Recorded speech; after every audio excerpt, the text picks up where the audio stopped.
그리고 원래 조금 더 지켜보면서 매수를 하려다가 인텔의 급락이 눈에 들어와서 4월 달 매수를 진행했고요. 항상 말씀드리듯이 1순위는 SCHD, 그래서 SCHD를 매수했고 다음으로 인텔을 매수했습니다. 그리고 남은 돈으로 아이온큐를 매수하면서 4월에 주식 모으기를 끝냈고요.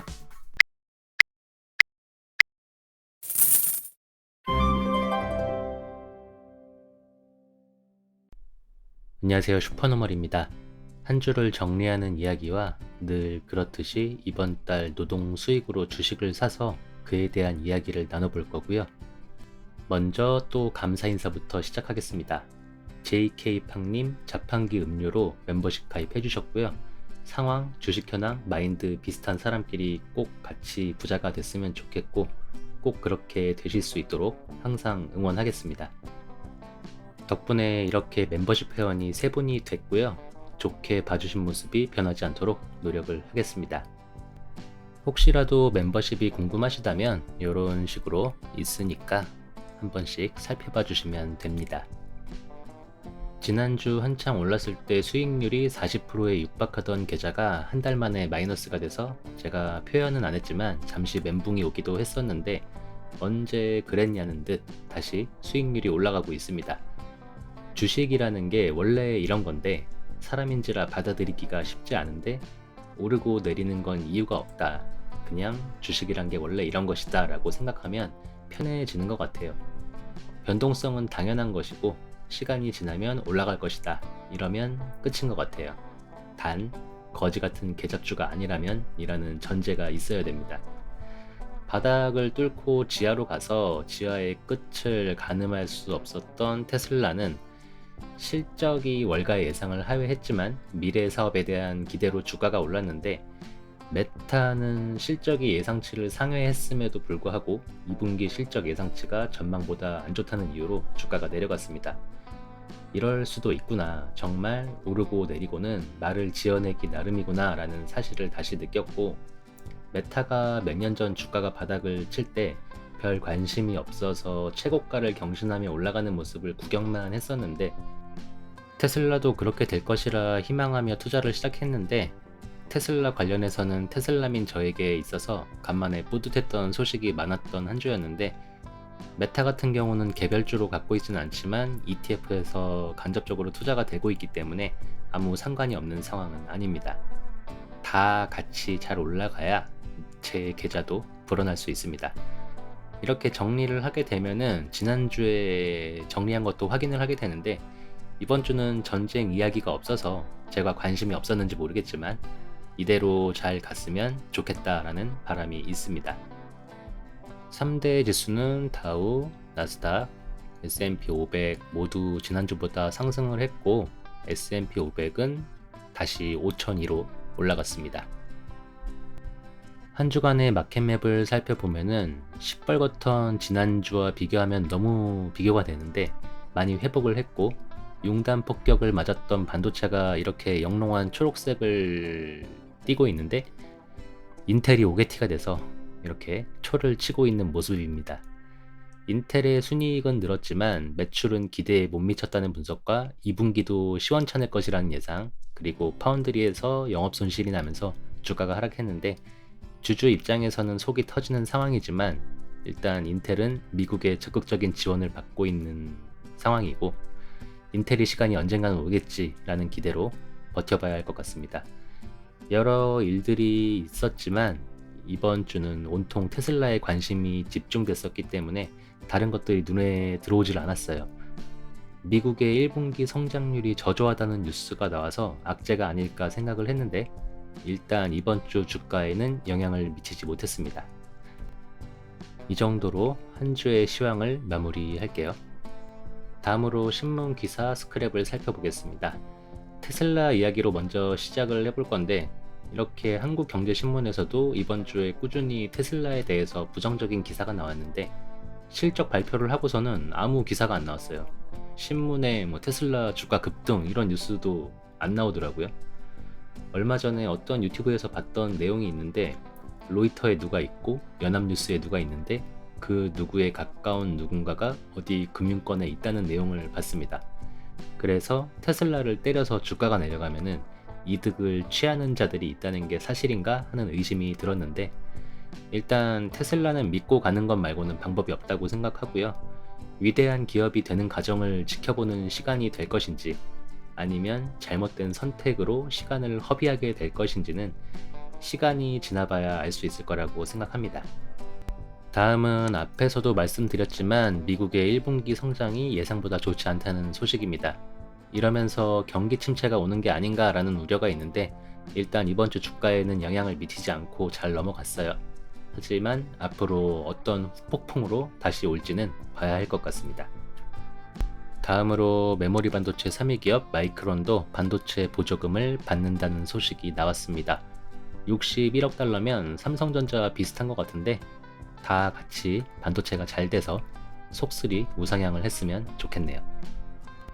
마지막으로는 미국 주식이 24시간 거래 추진을 검토한다는 기사인데, 서학개미는 더 밤샐 일이 없겠네 라고 나왔는데, 과연 밤을 안 샐까요?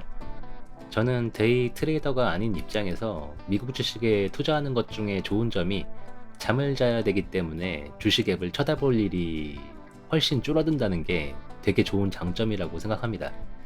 지금은 그냥 자기 전에 한번 보고 일어나서 한번 보는 수준이거든요.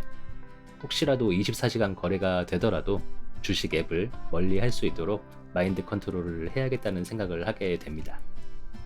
기사 스크랩은 이 정도로 마무리하고 계좌를 살펴보겠습니다. 코인은 장난 수준이지만 살펴보면은 비트코인이 지난주보다 하락했고 이더리움은 소폭 상승한 상황입니다. 고점을 뚫고 쭉쭉 올라갈 것 같은 분위기였는데 이런 상황이고, 지금보다 훨씬 더 다시 비트코인이 떨어지는 상황이 온다면 비트코인이나 이더리움에 소액을 투자를 해볼 거예요. 다음으로 저의 미국 계좌는 지난주 마이너스 0.42%에서 12.25%가 됐습니다. 정말 돈이 돈 같지 않은 느낌인데 흔들리지 않고 계속 잘 갖고 있어 보려고 합니다. 한 가지 아쉬운 거는 떨어졌을 때 돈이 있었어야 하는데 좋은 매수 타이밍과 저의 월급날은 어긋나는 것 같습니다. 특히 아이온큐가 지난주에 7.09달러라서 개인적으로 되게 벼르고 있었는데 한 주 만에 20% 넘게 상승해 버렸어요. 그리고 SCHD도 역시 잠깐 동안 파랗게 돼서 물타기를 할 수 있겠다라고 생각을 했었는데 빨갛게 됐습니다.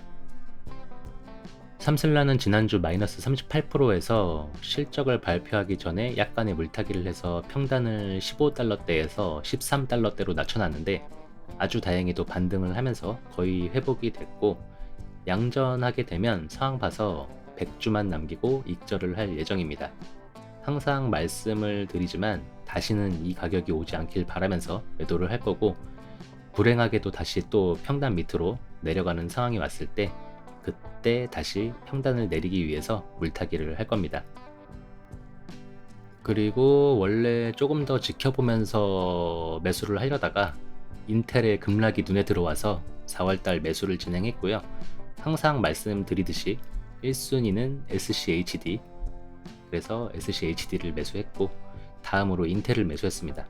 그리고 남은 돈으로 아이온큐를 매수하면서 4월에 주식 모으기를 끝냈고요. 인텔이 8% 떨어진 모습을 보고 무슨 일이 있나 이렇게 검색을 해서 확인을 한 후 매수를 진행했습니다. 파운드리 영업이익이 많은 영향을 미친 것 같은데, 일단 인텔이 파운드리 2위를 목표로 하고 있고 초기 투자 비용이 크기 때문에 어쩔 수 없는 상황인 것 같고, 2030년 이전에 손익 분기점을 달성할 것이라고 이야기를 해왔는데, 최근에 팻 겔싱어가 2027년 이야기를 하고 있기 때문에 조금 더 오랫동안 기다려야 할 것 같습니다. 일단 미국의 지원을 가장 강력하게 받고 있기 때문에 저는 계속 희망 회로를 굴리고 있고요. 그래서 저는 손절을 할 게 아니면 꾸준히 모으던지 평단을 낮추던지 하는 대응이 필요하다고 생각합니다. 제가 인텔을 2022년 1월 55달러에서 사기 시작했는데 보유 종목이 죄다 물렸었기 때문에 평단을 많이 내리지는 못했어요. 특히 배당 삭감이 돼서 조금 짜증이 났던 상황도 있었습니다만, 평단을 내린 덕분에 작년 연말 양전도 했다가 지금 다시 이 꼴이 된 상황인데 계잡주가 아니니까 잘 버텨보려고 하고요. 아이온큐도 역시 마찬가지예요. 오랫동안 갖고 갈 주식이고 수량을 늘리고 싶은데 저점에서 반등해서 아쉽기는 하지만 지금도 제가 산 가격보다 훨씬 싸기 때문에 좋은 기회라고 생각하고 많은 수량은 아니지만 수량을 늘린 것에 만족하고 있습니다. 왜 테슬라 레버리지는 더 사지 않았는가라고 질문을 하신다면 저는 세배 레버리지에 대해서 평단을 낮추는 매수는 상황에 맞춰서 하지만 평단을 올리는 매수는 하지 않습니다. 그냥 어느 순간 그게 원칙이 돼버렸어요. 이렇게 미국 주식은 매수를 했고요. 다음으로 친환경 본행상자 때문에 보유하고 있는 국내 주식은 거의 움직임이 없습니다. 조금 더 내려가면 물타기를 해볼 건데 조금 더 지켜보고 선택을 하려고 합니다. 마지막으로 매주마다 매달 은행 예적금 대신 지수추종 ETF를 사 모아야 하는 이유라고 말씀을 드리고 있는 2022년 2월 이후 방치 중인 연금저축계좌는 지난주보다 3% 상승하면서 다시 50%를 뚫지 않을까 하는 기대를 갖게 하고 있습니다. 공부도 필요 없고 나스닥 100, S&P 500이면 충분해요.